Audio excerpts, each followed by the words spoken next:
how you might respond to them, generate and think about the task is a template, all of the ideas about carrying it out um, in as formal a writing style as possible.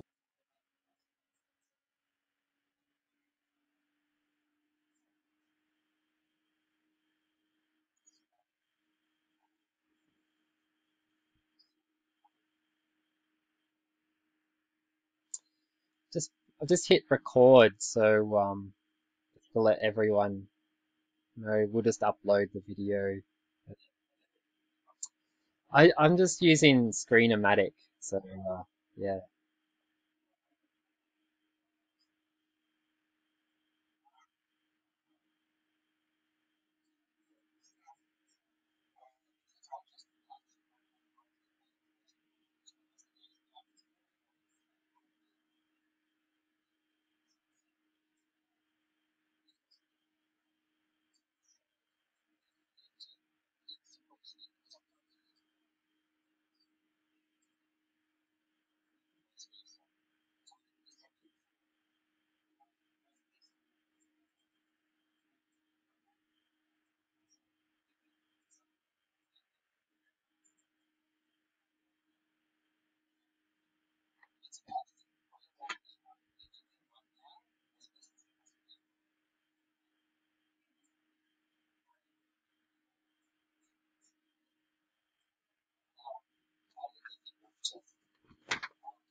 Mm.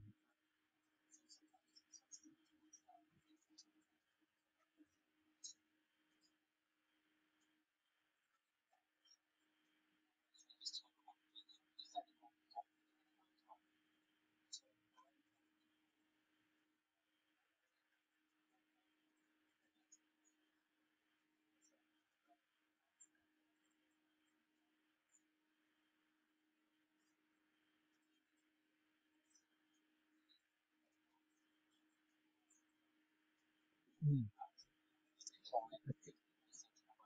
There's a tend there's a tendency, I think all researchers kind of do this as well, that their particular research is not biased. Um, so it's really hard to find bias in ourselves. It's easier when we're looking at other publications and literature to identify particular biases that might be at play. But it's a real challenge to do it to yourself, and that's it's important to do, but it's a challenge as well. So how can you analyze your own approach, the framing, to identify any possible biases? That might be just um, looking at what particular databases, what particular search terms does that allow for bias that you're using when you're searching at the moment. As you get more of a handle on your question and topic, you'll start to refine and focus in and filter out those other biases and um, separate the good stuff from the not so good stuff. So that's what it's really intending to get you to think about there. Um,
Yeah. So week four, um, that's all about. We're starting to think about research design as well. Um, how are we going to go about planning to develop evidence or argument that would be an adequate response to the given research question that we're thinking about? And so to do that, you often need to give arguments and reasons to tell us why this particular field or this particular research method would be appropriate for this question in some way. Um, and I think week four it goes through a variety of approaches to research methods um, that you could use. And I think everyone's kind of been thinking about this a little bit already um, in our documentation and thinking already. And some of us have had a little bit of a preconception of this is where I'm heading. This is the research method that I'm going to choose. And others, it might be a new kind of thing to start to work towards this. Will's just pulled up there the VCAR selection um, for research methods, but obviously there's a caption there that says other. So there is the scope. Don't feel like you have to choose one of these and that's it.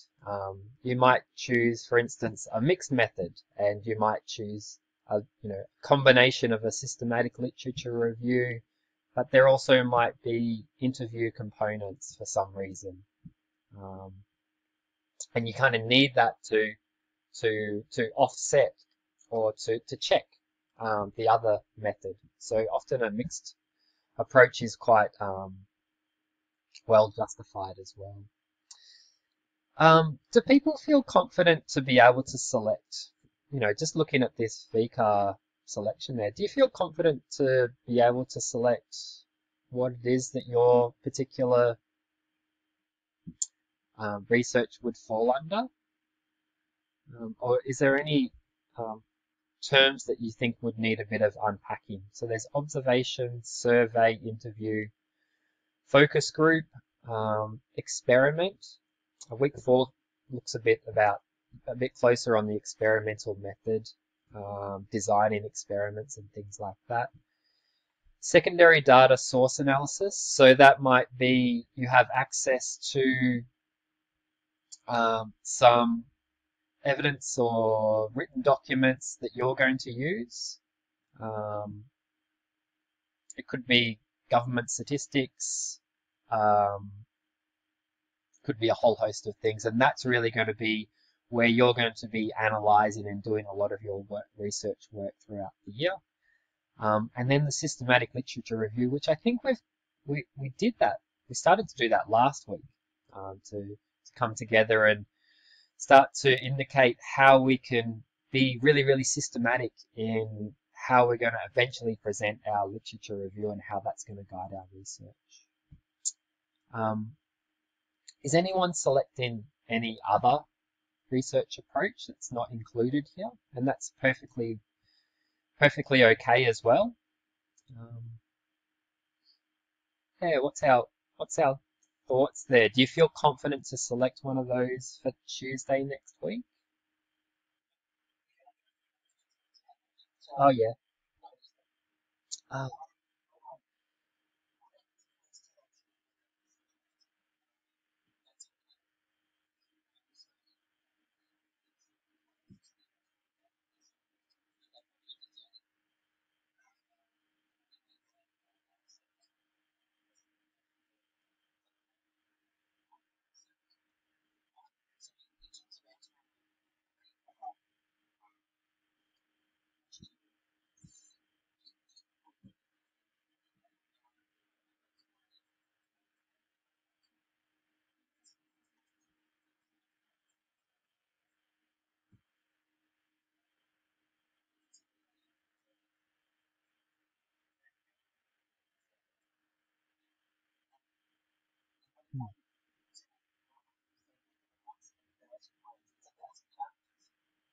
yeah, this came up before as well. Yeah. So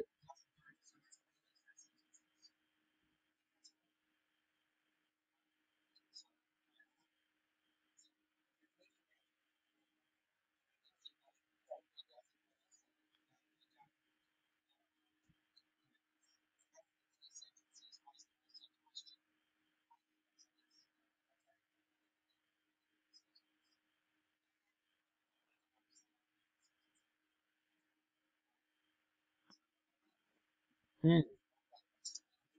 Maybe dot points. Yeah, dot points can be used if it doesn't have to be, exquisitely well-crafted piece of literature. Um, if it's more helpful to write in dot points, you can do so, I think, for this. If that's able to express your response better, that's perfectly, perfectly well and good.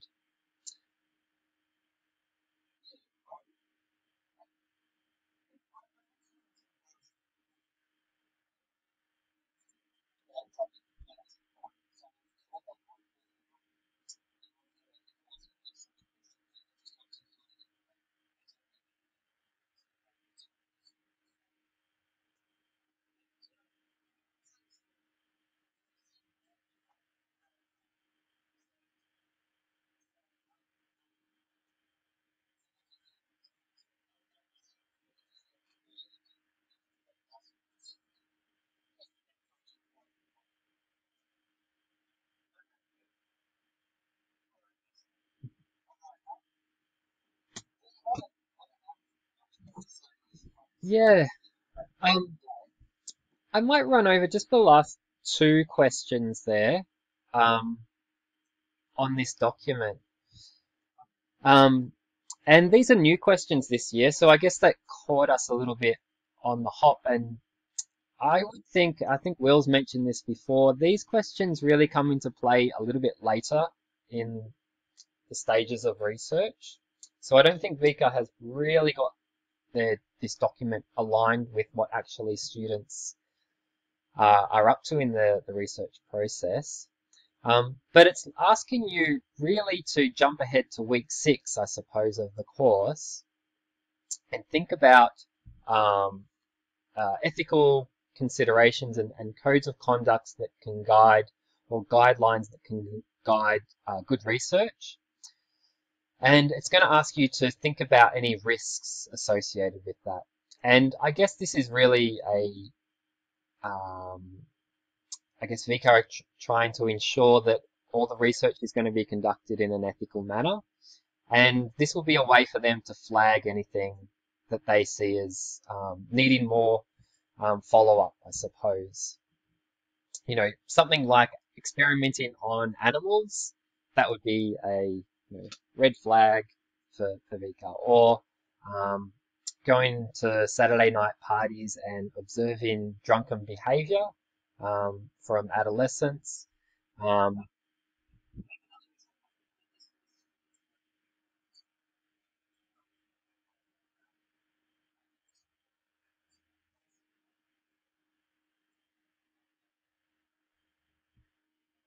hmm.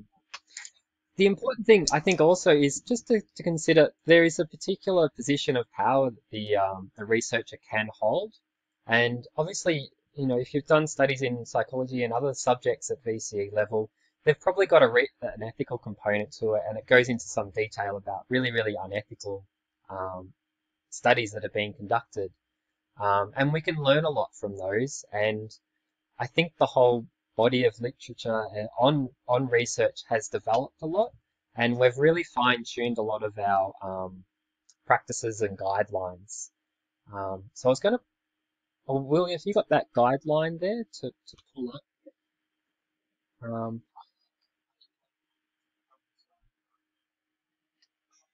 or I think I've got it actually.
just on that point, if I'm just pulling up, I hope you can see in front of, I'll just put up a PowerPoint.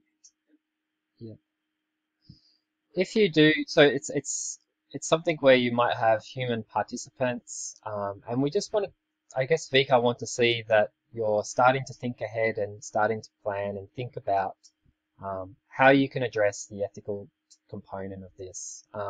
So if you are going to select yes, and remember there's only 1,000 characters here, so it's just going to be a pretty short paragraph.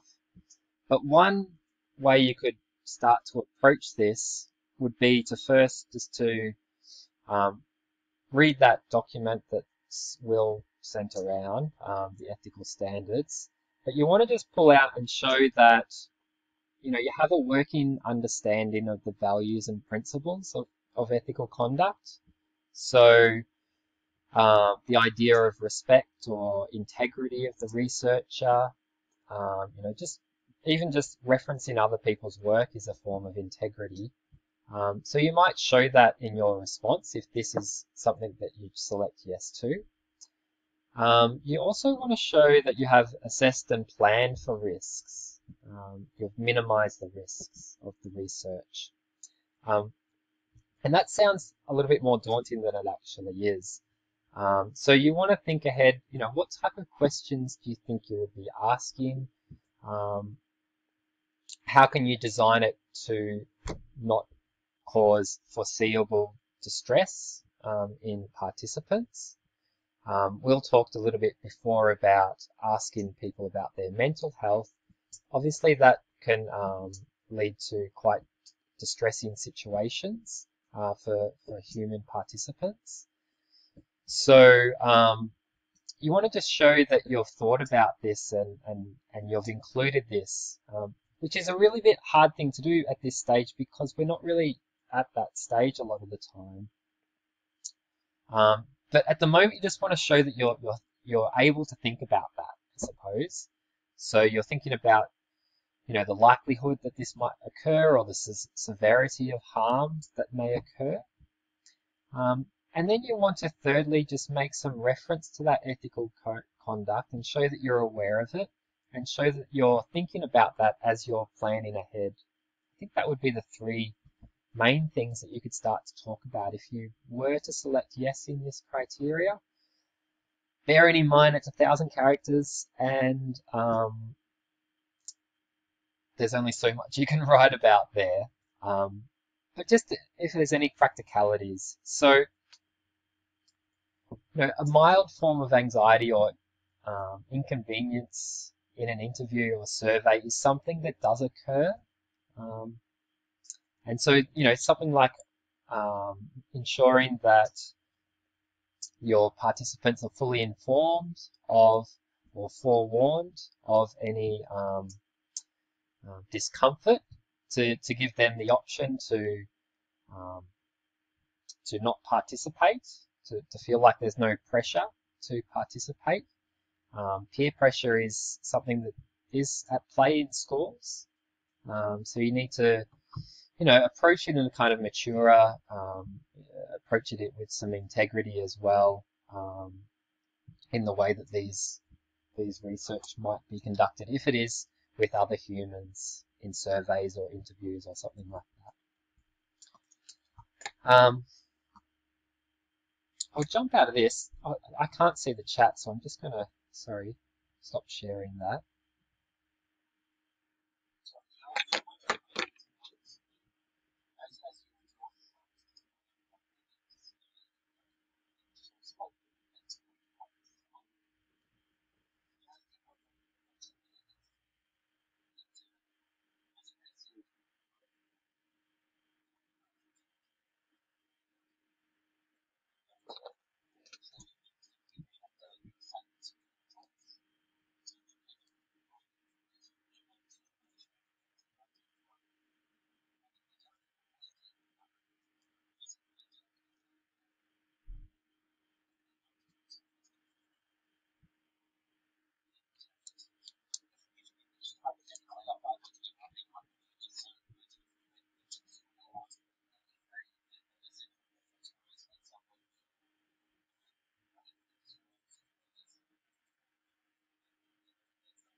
Mm, yeah. And those guidelines give directions on that. Things like keeping the records and destroying them after a certain amount of years. That's good research practice that other researchers would follow. Just lastly, before I finish up, there's that link there, but there's also a couple of really discipline specific documents. You know, history has particular documents on ethical research that they've created, bodies, organizations within Australia or international. Psychology has really specific guidelines on ethical conduct. So you can actually reference those if you are at that stage, and not many are at that stage where they would select yes for that second last question. But if you are, week 6 has some links to those organizations, and that would be good to follow up and to show that you're prepared to look at those documents when you're talking about that second last question.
Hmm.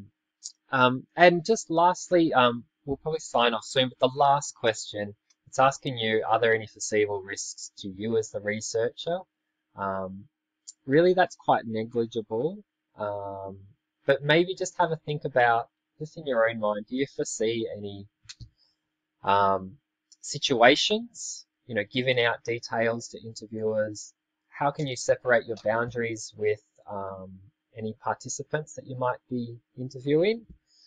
For a lot of you, that's not a relevant thing to think about, and it's not applicable, and you just write not applicable in the VCAR document.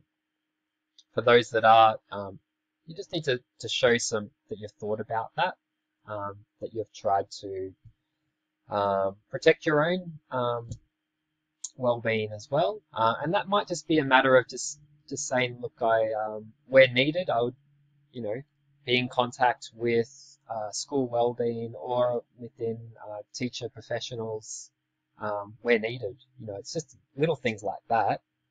Um, yeah, yeah, me too.